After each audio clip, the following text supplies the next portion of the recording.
Okay, so today I'm going to be sharing top three signs that your software is in the red, or in other words, top three signs of technical debt.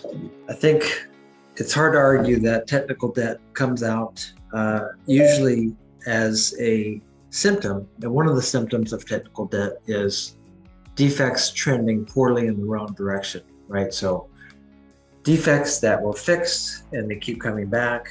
Could be defects in general showing an upward trend, or it could be that the time to fix defects keeps increasing, which means, of course, that think about it this way: if it's difficult to fix something, what does that mean? Well, could mean many things. When something is not easy to fix, maybe you can't find it, or maybe you can't find the tools to do it. And if you can't find it, why can't you find the problem?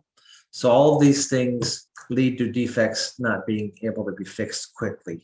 Second thing, indicator of technical debt or signs that your software is in the red, are calls to technical support showing an upward trend.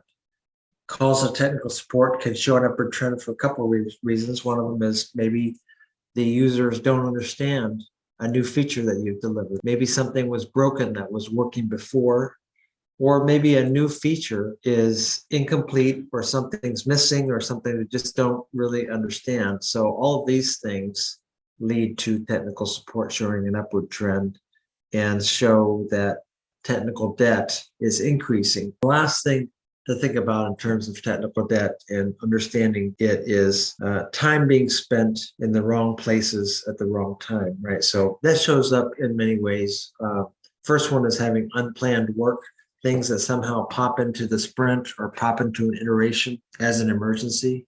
So what is the cause of these emergencies, right? So could be also overtime going in the wrong direction. Overtime going in the wrong direction, of course, leads to defects, right? Because when people work a lot of overtime, they make mistakes. Other indicators of unplanned work increasing is the miscellaneous or other bucket. Other, that continues to get larger and larger.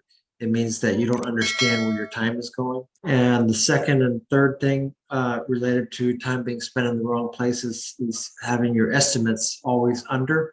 You're always underestimating the time it takes to do stuff. And you have to think about, why is it that you're underestimating time? Well, it's because you don't understand deeply what it takes to implement a feature, or a good understanding of the work that's being done in total in an iteration to begin with. And lastly, spending more time on fixing defects than you are working on new features. That's also an indication that technical debt is on the rise, and that your software is in the red. That's it for this subject.